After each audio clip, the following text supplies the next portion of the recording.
Hello friends, வணக்கம். Welcome back to happy home makers kitchen. இன்றைக்கி அருமையான காசி அல்வா, சுவையான காசி அல்வா எப்படி வீட்டிலே பண்ணுறதுன்னு பார்ப்போமா? வாங்க.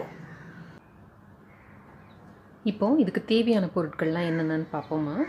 1.5 கப் அளவுக்கு துருவின வெண்பூசணிக்காய் அல்லது ஆஷ்காட் வென்ட்ருமெலன்னு சொல்கிறோம் இல்லையா இங்கிலீஷில், அந்த பூசணிக்காய். 3/4 கப் அளவுக்கு சர்க்கரை. இது வந்து உங்கள் சர்க்கரை அளவுக்கு ஏற்றபடி நீங்கள் அட்ஜஸ்ட் பண்ணிக்கோங்க. ஒரு சிட்டிகை அளவு உப்பு, அந்த சர்க்கரை சுவையை தூக்கி கொடுக்கறதுக்கு. 2 டேபிள் ஸ்பூன் அளவுக்கு சர்க்கரை இல்லாத கோயான்னு சொல்லுவோம் இல்லையா, அது. ஒரு 4 முந்திரி பருப்பு சின்ன சின்னதாக கட் பண்ணி வச்சுருக்கேன். ஒரு 10 திராட்சை, காய்ந்த திராட்சை, கொஞ்சம் குங்குமப்பூ, ஒரு சிட்டிகை ஏலக்காய் தூள், கொஞ்சம் எல்லோ ஃபுட் கலர். இப்போ முதல்ல நம்ம நெய் விட்டு இந்த திராட்சையும் முந்திரியும் வறுத்து வச்சுக்கலாம்.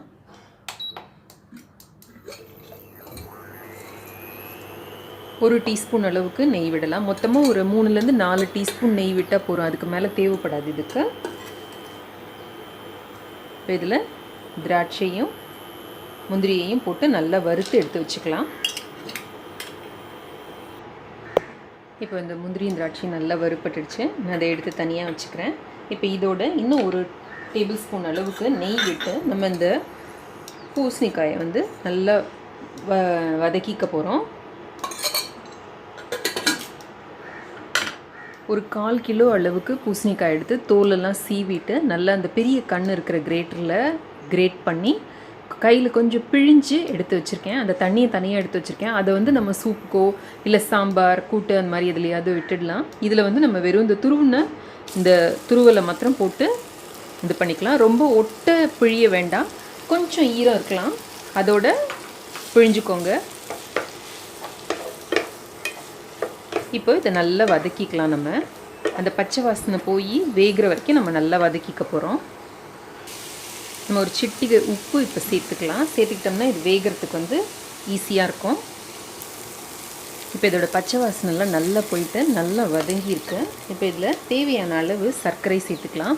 ஆக்சுவலாக 3/4 கப் அளவு சர்க்கரை போட்டிங்கன்னா நல்ல ஸ்வீட் பிடிச்சவங்களுக்கு கரெக்டாக இருக்கும். 1/2 கப் போட்டால் மிதமாக இருக்கும். 1/4 கப் அளவுக்கு வந்து கொஞ்சம் கம்மியாகவே இருக்கும். நான் கொஞ்சம் கம்மியாக தான் சேர்த்துருக்கேன். இப்போது சர்க்கரை சேர்த்தோடனே நல்லா இளகி வரும், இது தண்ணி ஆகிற மாதிரி இருக்கும், அப்புறம் திரும்ப இருக்கும்.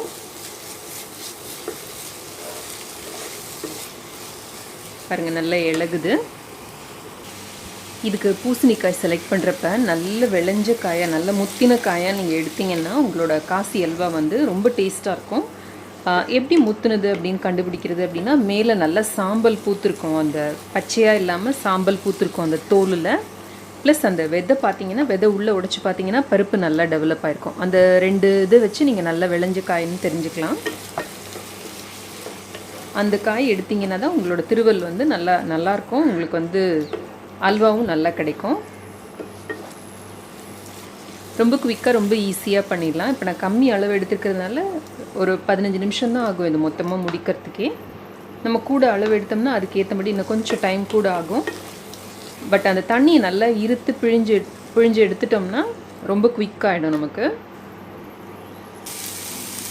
இப்போது அந்த சர்க்கரை வந்து நல்லா கெட்டிப்பட்டிருக்கு பாருங்கள், இளகுனது நல்லா கெட்டிப்பட்டிருக்கு. இப்போ இந்த ஸ்டேஜில் நம்ம இந்த 2 டேபிள் ஸ்பூன் அளவுக்கு சர்க்கரை இல்லாத கோவா வச்சுருக்கோம் இல்லையா, இதை சேர்த்துடலாம். இப்போ நெய்வேத்தியத்துக்கு இல்லாமல் நீங்கள் வீட்டுக்காக செய்கிற மாதிரி இருந்தீங்கன்னா, உங்கள்கிட்ட ஏதாவது பழைய மில்க் ஸ்வீட்ஸ் இருந்தது, காஜு கத்லி இருந்தது, பாதாம் கத்லி இருந்ததுன்னா, அப்படிலாம் இருந்ததுன்னா கூட நீங்கள் இதில் சேர்க்கலாம், நல்லாயிருக்கும். நல்லா கலந்து கொடுங்க. இப்போ இதோடு நீங்கள் வேணும்னா மில்க் மேட் ஆட் பண்ணிக்கலாம், இல்லை மில்க் பவுடர் ஆட் பண்ணிக்கலாம். நான் இப்போ ஒரே ஒரு டேபிள் ஸ்பூன் அளவுக்கு மில்க் பவுடர் ஆட் பண்ண போகிறேன் இதில். இது நல்ல ஒரு டேஸ்ட் கொடுக்கும்.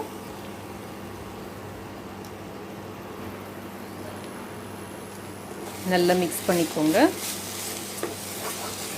டீயை வந்து மிதமாக வச்சுக்கிறது நல்லது இந்த ஸ்டேஜில்.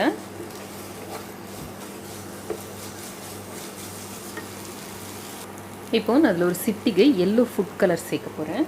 இது ஆப்ஷனல் தான், வேணும்னா சேர்க்கலாம், இல்லாட்டி சேர்க்க வேண்டாம். இதையும் சேர்த்து நல்லா மிக்ஸ் பண்ணிக்கோங்க.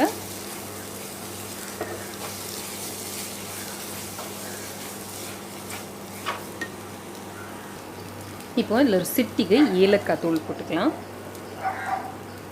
இப்போ நமக்கு மொத்தமாக ஒரு 10 நிமிஷம் தான் ஆயிருக்கு இது செய்யறதுக்கு. இது ரொம்ப கம்மி அளவுங்கிறதுனால இவ்வளோ தான் ஆயிருக்கு. கொஞ்சமாக குங்குமப்பூவும் சேர்த்துக்கலாம். குங்குமப்பூ வந்து ஒரு நல்ல வாசனையை கொடுக்கும் இதுக்கு. சும்மா ஒரு 4-5 ஸ்ட்ராண்ட் சேர்த்தா போகிறோம், ரொம்ப வேண்டாம். இப்போது நம்ம வறுத்து வச்சுருக்கிற இந்த முந்திரி மற்றும் கிஸ்மிஸ் பழம் அதையும் சேர்த்து நல்லா கலந்துட்டோம்னா நம்மளோட காசி அல்வா ரெடி.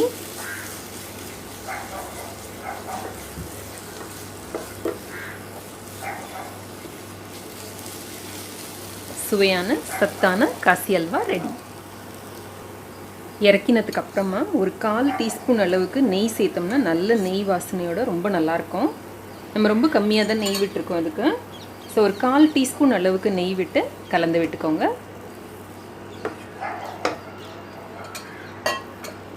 இதே அல்வா வந்து தம் போட்டு தம் ரூட் அல்வா அப்படின்னு கூட நீங்கள் ஸ்வீட் கடைகளில் பார்க்கலாம்.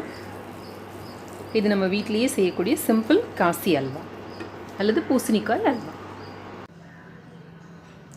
மீண்டும் இன்னொரு ஆரோக்கியமான அருமையான ரெசிபியுடன் உங்களை சந்திக்கிறேன். என்னோடய மற்ற 2 சேனல்ஸ், பிளாக் எல்லாத்தோட லிங்க்கும் நான் கீழே டிஸ்கிரிப்ஷன் பாக்ஸில் கொடுத்துருக்கேன். செக் பண்ணி பாருங்கள். இந்த ரெசிபியோட இன்க்ரீடியன்ட்ஸ், மெத்தட் எல்லாமே கூட நான் வந்து டிஸ்கிரிப்ஷன் பாக்ஸில் கொடுத்துருக்கேன். வேணும்னா பாருங்கள். நன்றி, வணக்கம்.